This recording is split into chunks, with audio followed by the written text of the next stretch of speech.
평양도 아닌데 왜 이렇게 박수를 치시는지 모르겠어요. 전 이 교회 이제 철야기도 때 2번을 왔었는데, 이 성복중앙교회 올 때마다 한국교회가 한참 부흥될 때 이천성 목사님을 중심으로 하늘산 기도원에 큰 부흥이 일어날 때 저도 그때 많은 은혜를 받았기 때문에 항상 기억이 되고 또 궁금하고 그랬는데, 그러다가 뭐 좀 어려움도 겪고 교회가 그랬다는 얘기도 들었습니다. 길 목사님이 오시면서 다시 부흥의 불이 붙고 교회가 성장한다는 말씀을 듣고 얼마나 감사했는지 모릅니다. 이천성 목사님 계실 때보다 더 큰 부흥이 또 길 목사님을 통해서 일어나고 한국교회를 정말 도전하고 불을 붙이는 그런 거룩한 교회로 성복중앙교회가 하나님께 쓰임 받으시기를 주님의 이름으로 축복합니다. 우리 민족의 역사를 생각해 보면 너무나 하나님의 은혜가 감사한 것이 마치 불구덩이에서 건져낸 느낌이고, 타다 남은 막대기 같은 저희들을 하나님이 사용하시는 것이 참 놀랍기만 합니다. 대한민국과 이스라엘의 역사는 고난의 민족으로서 역사의 맥락을 같이 하고 있는데요. 지금 우리나라가 지금 뭐 북방에 시달리고 일본에 시달리고 그렇게 고통스럽게 살았던 역사를 우리가 너무나 잘 알고 있고, 또 우리 민족끼리 우리가 서로 싸워서 수백만 명이 죽는 그런 민족 비극의 역사, 뭐 말씀 안 드려도 잘 알 겁니다. 수없이 우리는 침략을 당하고 전쟁을 하고 분단의 갈등을 겪고 있습니다. 왜 이런 비극이 생기는가? 북방에서 일어났던 아시리아라든가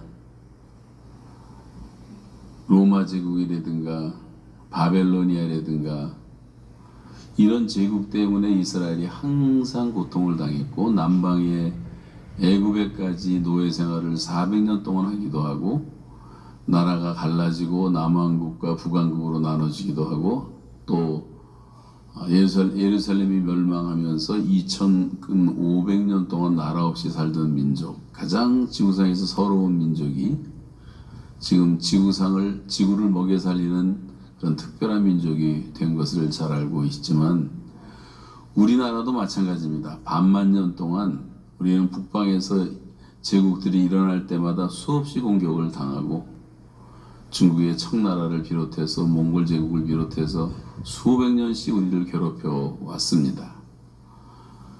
뿐만 아니라 남방의 일본으로부터도 우리는 고통을 당해서 일본으로부터 700번 공격을 당하고 중국으로부터 500번 공격을 당한 역사적인 비참한 기록을 가지고 있습니다.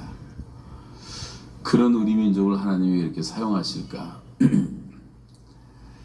여러분, 이런 비극이 생겼던 이유 가운데 근래 조선 100여 년 전의 조선시대를 보면 남인, 북인, 노론, 소론, 뭐 또 다 기생들, 그 축적제도, 그리고 나중에 일제시대 때는 일본 신사에 참배하는 교회까지도 다 우상숭배라는 이런 죄악 때문에 6.25라는 전쟁도 터지고, 우리가 다 흑암 가운데 살던 백성들인데 흑암을 비추는 빛이 있었습니다. 지금으로부터 130여 년 전 흑암에 행하던 백성이 큰 빛을 보고 사망의 그늘진 땅에 거주하던 자에게 빛이 비치는 복음의 역사가 시작됩니다. 1945년 현재 대한민국에는 교회가 200개밖에 없었는데 지금은 6만 개의 교회가 세워지고, 전국에 교회가 없는 마을이 없고 섬까지도 교회가 세워지고, 선교사들을 많이 파송해서 인구 대비 선교 파송 1위 국가가 되고 제10대 경제 대국이 되었습니다. 여러분, 이런 하나님의 은혜를 생각해 볼 때 참 하나님의 섭리는 신비하다는 생각을 해요. 가장 연약한 민족들을 들어 쓰시는 하나님의 섭리 가운데 우리 민족은 선택을 받은 것입니다. 성경에는 이스라엘을 하나님이 선택했다는 말씀이 있지만 대한민국을 선택했다는 말씀은 없어요. 성경 기록이 다 끝났기 때문에. 그러나 현상적으로 전 세계가 인정하고 있는 것이 한국은 마지막 때에 선택받은 민족이라고 하는 사실. 여러분 믿으십니까? 하나님이 우리 민족을 쓰고 계신다는 게 정말 놀라운 일이죠.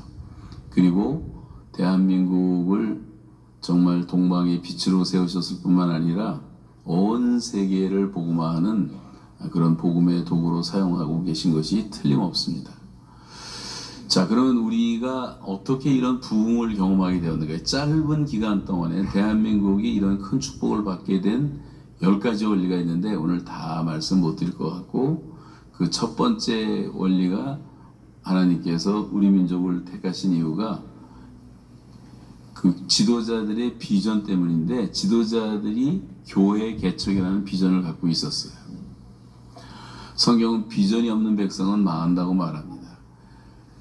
자, 이 수만 개의 교회가 세워지기까지 김치선 박사님을 중심으로 한 28,000개의 동리의 음모를 파라는 운동, 김중원 목사님이 선포했던 58,600개의 자연불학의 교회를 세우자.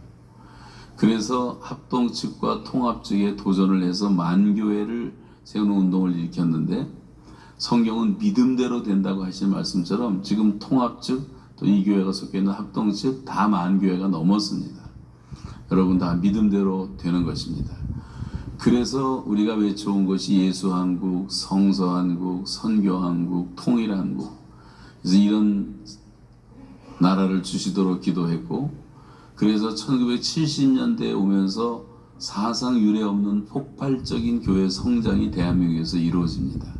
73년도 빌리그레암 크루세이드를 통해서 100만 명이 모이더니 74년도에는 33만 명이 전국에서 모여 민족 복음화 요원 훈련을 받았고, 저녁에는 100만 명, 150만 명씩 모여서 여의도에서 이렇게 폭발적 부흥을 하게 됩니다. 그러다가 결국 1980년대에 오면서 교인 수는 1000만 시대를 기록을 하게 되고 1200만까지 육박을 하게 됩니다. 그러다가 88년 올림픽 끝나고 GNP 29,000불 시대, 지금은 35,000불 시대가 오면서 교회는 성장을 멈추고 그리고 마이너스 성장을 기록합니다. 죄악이 너무 많아진 거죠. 그렇지만 교회가 본질을 회복하면 사회의 부패를 얼마든지 다시 막을 수가 있습니다. 교회는 소금과 빛이 되어야 되고, 또 아름답고 건전한 문화를 창조하는 기관이어야 되고, 대한민국의 인재들, 세계의 인재들을 양성하고 사회를 거룩하게 만드는 성시화 운동, 사회 부흥 운동을 일으키고, 교회가 바로 서면 모든 어둠을 다 쫓아내게 돼 있습니다. 이런 배경 속에 여러분 교회가 있다는 것을 기억을 하시고, 하나님이 세우신 신적인 기관은 교회밖에 없는데, 그래서 교회가 우리 민족의 소망입니다. 아무도 아멘 안 하시는데, 여러분 교회가 우리 민족의 소망인 줄로 믿습니다. 네. 교회가 답이에요. 몰라서 그렇지. 교회는 우리나라 현재 지금도 가장 어려운 일, 가장 힘든 일, 가장 고통스러운 일들, 사회를 위해서 봉사하는 일의 80%를 다 교회가 하고 있는 거예요. 그런데 교회가 뭐 조금만 잘못하면 이것이 알고 싶다, 저것이 알고 싶다 난리를 치는 이유가 이 사탄의 세력이 세상을 지배하고 있기 때문에, 교회를 반대하는 반기독교 문화가 얼마나 많은지 몰라요. 엔티 크리스찬들이 얼마나 많은지 몰라요. 엔티 불교도 없습니다. 엔티 마호멧도 없습니다. 엔티 유교도 없어요. 오직 기독교 하나만 엔티들이 많은 거예요. 이게 사실이기 때문에, 진리이기 때문에 너무 독선적이다. 왜 예수만 믿으라고 하느냐. 근데 그 길밖에는 구원의 길이 없는데 어떻게 외치지 않을 수 있냔 말이에요. 당연히 외치지. 전도라는 것은 예수의 이름을 선포하고 오직 예수 믿음으로 구원받을 수 있다고 하는 하나님의 말씀을 선포할 때 성령의 역사로 죄인들이 회개하고 돌아오는 것을 복음 전도라고 말하는 것입니다. 그런 의미에서 여러분 교회는 계속 개척돼야 돼요. 이 동네도 교회가 많겠지만 여러분 성복중앙교회가 아무리 많다고 해도 이 지역 사회를 포함하면 여러분, 이 지역 사회에서 교회 나오는 성도들은 많이 잡아야 20% 정도 될 겁니다. 80%는 아직도 교회를 안 나오고 있어요. 아직도 멸망길로 가고 있습니다. 지옥 열차를 타고 달려가고 있는 거예요. 급속하게 달려갑니다. 천국 열차로 갈아타려면 예수 그리스도를 전해서 예수님을 통해서 일로 옮겨 타야 되는데 복음을 전할 때만 그것이 가능하단 말이죠. 그런 면에서 교회가 할 일은 아직도 많이 있는 것입니다. 그래서 한국 교회는 교회를 개척했기 때문에 한국 교회는 그렇게 지금 부흥될 수가 있었어요. 두 번째가 이제 계층 복음화 운동이라고 할 수 있는 건데, 한국 교회는 모든 계층을 다 복음화 시킵니다. 계층이라는 것은 연령별로도 나눌 수가 있고 경제적으로도 나눌 수가 있고 하층민도 있고 부여층도 있고 중산층도 있고 직업군도 많습니다. 전 세계의 사람들이 갖고 있는 직업을 한 4만 5천 가지 정도를 잡는데, 대한민국에서 연구해 본 바에 의해도 2만 개의 직종이 넘습니다. 그래서 이 계층별로 복음화하는 것은 굉장히 중요한 거예요. 여러분, 80년대 90년대 오면서 한국엔 특별한 교회들이 많이 생겼어요. 저 하영조 목사님이 시작되었던 연예인 교회가 지금 예능 교회가 됐습니다만, 대한민국의 연예인들이 수백 명이 모여서 한때는 부흥 강사들이 전국을 다니면서 부흥회를 하고 연예인들이 다 와서 간증을 해주고 전도의 열기가 굉장히 생겼던 것을 기억하실 겁니다. 올림픽 때마다, 바르셀로나 올림픽 때는 금메달리스트의 90%가 다 크리스찬들이었어요. 그러면서 스포츠맨들을 중심으로 선교가 활발히 일어났어요. 최익인 교회가 생겼습니다.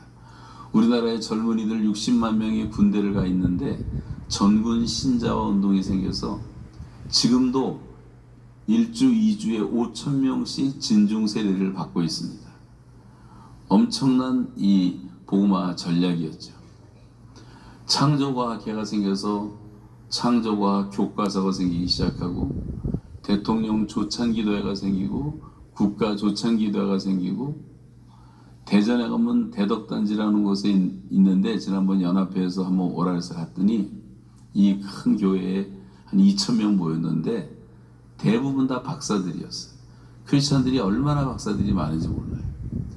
대기업 삼성이라든가 LG라든가 현대라든가 모든 기업 안에는 다 직장 선교라는 것이 아주 구체적으로 활동을 하고 있습니다. 또 교육자 선교회도 있어서 중고등학교 선생들, 대학교 교수들, 장학사들, 이런 사람들이 모여서 열심히 또 선교 공부를 하고 있고, 또 대학생 캠퍼스 전도하는 단체도 지금 많이 약해지고 있지만 굉장히 많고, 지난번에 갔더니 여기 동대문 시장 선교회라는 곳이 있더라고요. 올해서 갔는데 동대문 시장 선교회를 하는 장로님이 40년 됐다. 40년 동안 그 일을 하는 분들도 계세요. 남대문 시장, 동대문 시장 선교회도 있고, 시니어만 선교하는 데도 있고, 또 매스컴 선교회도 많습니다. 매스컴도 뭐 라디오, TV를 비롯해서 책들을 비롯해서 얼마나 많은지 몰라요. 병원 선교회는 말할 필요도 없고, 기독교 교도소도 생겨나고, 금융계에서 선교하는 분들도 많고, 외국인 노동자들이 이제 200만 명 이상이 들어와서 각 나라에서 선교하고 있는데, 그 나라를 우리가 가야 되는데 하나님이 다 보내주셨어요. 탈북자만 3만 4천 명이 우리 옆에 살고 있고, 고려인들이